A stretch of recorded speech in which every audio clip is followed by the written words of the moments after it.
listen, you become what you know and what you admire. I've never known dictators. I've never admired them. So I don't see how I could ever become that. Why would I admire Winnie Mandela? Yeah, I want to be like Winnie. I want to be like Nelson Mandela. I want to be like Peter Mokaba. I want to be like Biko and liberate the mind of African people. And all of these people I mentioned are not dictators, not even Chavez, not even Fidel. So it is absolutely wrong. I mean, where would I have learned dictatorship from? I don't have such ambitions. You see, my problem is work ethics. When it comes to that, I don't compromise because when you are given a task, you must perform it. And that's going to make us friends. If you don't perform the task, we can't be friends. Because I can't say I've got 4 soldiers, but in reality I've got 3. Because I plan according to 4. And that's why the other 3 is going to be defeated. Because the plan includes the 4th one. But the 4th one is not there. He's here for alcohol. He's not here for the cause. He's here for personal glory. So work is what must be done. And we are Peter Mokaba as products. Peter From when you were in the youth league. Yes, Peter never compromised on the task. I asked Castle Matale after local government election, I said to him, Chief, why is Limpopo still voting for the ANC in their numbers? Because the ANC is not doing anything for those people there, but those people are still loyal. He says, we worked under Peter, where each one of us given a village to build the ANC there. And if you don't perform that task, Peter will not only hate you, he will no longer talk to you. So you can understand that's the foundation that has been built there. I'm preaching to the choir. No one more than you understands the foundation. Absolutely. That has been set there because you were there setting it. Yes. We're building this institution. And you know Peter's people, all of them, they are hard workers. You can look at Mbalula, is Peter's boy. It doesn't, he might have his own weaknesses, social weaknesses, but when it comes to performing the task, you can think you are destroying Mbalula and give him a useless portfolio and task. But look what he's done with it. He will turn it around and make it more important than anything else. You know, because he gets that culture from Peter. When he's given a task, you must perform it to the best of your ability. To be fair, when I look at all the portfolios and I'm like, oh, if I had to pick one, I'm going with sports and recreation. You know, it just looks like it's, I don't want to say the most fun because I want to make him look frivolous, but it's the most rewarding. Yes. You know, it's the most rewarding because even back to what Ubaba Nelson Mandela said about sport in 1995, that it's the most unifying of causes that but you can the chap didn't have anything to do with sports. I lived with him. He just loved his soccer and that's it. And that's it. Boom. All of a sudden, he knows everything about sports. Everything. You see? So Swimming. He's given a task. It is in his blood. That's how he was brought up. You have to perform to the best of your ability. And those are Peter's people. Castle, all of them. You can look at them and then you'll see Peter in them. And that's who we are. Peter worked with Winnie.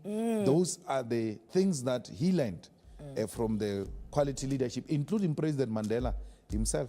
A dictator? I'm not a dictator. If I was a dictator, a lot of these people won't lead the EFF. There are a lot of lazy fellows around us here. I always tell them, if it was a private company, I would have fired all of you. But there's nothing I can do. I'm not a dictator. I speak my mind. If the mistake you must never do is to ask for an opinion from me, because I will give it to you. And once I give it to you, you will assume it's an instruction. And then you go around and say, no, Julius says we must do it this way. They come ask for my opinion, and I express it. The student command went to a conference now. The good thing they all did was to not ask for my opinion. Not a single one came to me and said, do you think I must stand? Do you think who should stand? No, none came. But if they had come, I would have expressed it. And then they were going to leave here saying, yeah, he wants so-and-so to be what. No, I don't do that. I've never done that. Even with provinces of the EFF, I don't care who leads them. I never go and tell them who must lead. Not at all. You know, Mandisa in Gauteng. Yes, They emerged in a slate which was anti-us. But we working with Mandisa very well, because I don't care about what views she held before conference. She has won, we have won, we are the leadership of this organization. We must work together. So I never tell people who must lead. And even now, the EFF goes to a conference in 2019. What happened in the Communist Party will not happen in the EFF. Position, that arrangement of leadership, positions are contested. People are going to be nominated from the floor. People must accept, and there must be further nominations. Openly, it will be done in front of your cameras. It will not be done in secret. It was not done in secret in the first National Assembly. Why would a dictator allow such things to happen? When I came in here, there's a guy that the students were complaining about, that he raped at vets, and the EFF must act on him and all that. My view was very simple. The guy is nothing. He's not a student leader. Nationally, he's not anything. He's a branch member. Let him be disciplined by his branch according to the procedure of the EFF. If the branch thinks his matter is so big, they will elevate it to us, and then we'll act on it. They will elevate to region, province, or national. When I come here this morning, they say, no, this guy is spending some time here in the EFF head office. I thought this guy was just an ordinary chap, spending time here and all that. And this guy is accused by members of the EFF to be a rapist. I said, no, it's not going to happen. The fact that he's loitering in the corridors of the EFF here, it means you are elevating him. And therefore, those people who are demanding that he must be prosecuted at this level might be correct.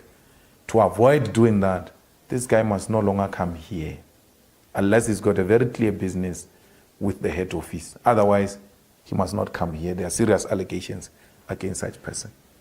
Call me a dictator, but I'm not going to sit back and allow something that damages a good image of the organization to happen right in front of my eyes, even when I've got power to act on it, and still don't act on it because I'm scared to be called a dictator. I'm not going to allow that.